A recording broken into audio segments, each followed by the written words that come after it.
தினம் ஒரு ஜெபம் என்கிற ஜெப வேலைக்கு நேராக இயேசு கிறிஸ்துவின் நாமத்தினாலே உங்களை வாழ்த்தி வரவேற்கிறேன்.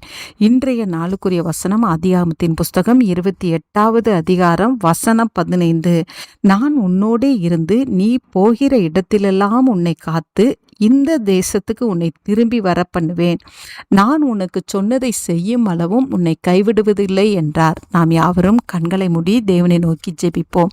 எங்களை நேசிக்கிறதான நல்ல தகப்பனே, இந்த நாளுக்காக ஸ்தோத்திரம். வெறும் கையோடு போன, வெறுமையாய் போன, தனித்து போன யாக்கோபை ஆண்டவரே, அப்பா, நீர் கொடுத்த வாக்கு தத்தத்தை நிறைவேற்றி ஆண்டவரே, உம்முடைய பிள்ளையை ஆண்டவரே சுகமாய் ஆண்டவரே ஏராளமான ஆண்டவரே பரிவாரங்களோடு ஆண்டவரே உம்முடைய பிள்ளையை கத்தர் ஆண்டவரே தன்னுடைய சொந்த தேசத்துக்கு நீங்க கூட்டி கொண்டு வந்தீங்கப்பா. அதே தேவன் இந்த ஜெப வேளையில என்னோடு கூட சேர்ந்து ஜெபிக்கிற உம்முடைய பிள்ளைகளுடைய அவளுடைய வாழ்க்கையில கத்தர் சொன்ன வாக்கு தத்தத்தை நீங்க நிறைவேற்றி உம்முடைய பிள்ளைகளை சமாதானத்தோடு குடியிருக்க பண்ணுவீங்க. உமக்கு ஸ்தோத்திரம்.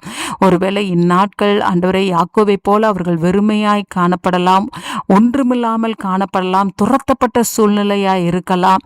ஆனாலும் ஆண்டவரே உம்முடைய பிள்ளைகளுக்கு கத்தர் கொடுத்த வாக்கு தத்தம் நிறைவேறும் ஆண்டவரே. அது வரைக்கும் ஆண்டவரே இந்த நாட்களிலே, இந்த கடினமான நாட்களிலே உம்முடைய பிள்ளைகளுடைய கரங்களை நீங்க விடுவதில்லை ஆண்டவரே. நீர் பிடித்து கொண்ட உம்முடைய கரத்தை ஆண்டவரே அந்த பிள்ளைகளுக்கு விடாதபடிக்கு சுவாமி, உம்முடைய பிள்ளைகளை இறுக பற்றி கொண்டு நீங்க நடத்துவீங்க. அதற்காக ஸ்தோத்திரம் ஆண்டவரே. உம்முடைய பிள்ளைகள் வழி பிரயாணத்திலே சோர்ந்து போக வேண்டாம், களைத்து போக வேண்டாம், திடனற்று போக வேண்டாம் ஆண்டவரே. கர்த்தருடைய வார்த்தையின் மேலே நம்பிக்கையா இருக்கிற கிருபையை தாங்க.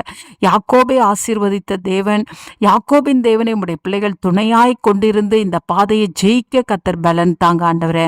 உம்முடைய பிள்ளைகளோடு பிரயாணத்திலே உம்முடைய பிள்ளைகளுக்கு கூட இருந்து உம்முடைய பிள்ளைகளுக்கு ஆண்டவரே நன்மைகளினால் நிரப்பி ஆண்டவரே நீர் கொடுத்த வாக்கு தத்தத்தை நிறைவேற்றி உம்முடைய பிள்ளைகளை சந்தோஷப்படுத்துவீங்க. அதற்காக ஸ்தோத்திரம். இயேசுவின் மூலம் ஜெபிக்கிறேன் நல்ல பிதாவே. ஆமேன், ஆமேன்.